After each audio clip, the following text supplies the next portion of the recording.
The storm didn't last forever. I'm standing on the other side of it now, breathing, steady, grateful. What felt like a dead end became a doorway.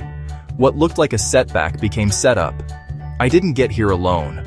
God carried me when I couldn't carry myself. I remember the nights I questioned everything, the prayers that felt like whispers into the wind.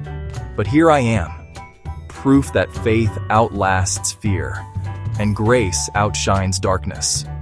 Today, I give thanks. Thank you for the strength I didn't see but felt. Thank you for closing the doors that would have broken me and opening the ones I didn't even know to knock on. Thank you for healing seen and unseen, for peace after the thunder. I won't forget what you've done. I'll remember, and I'll tell it.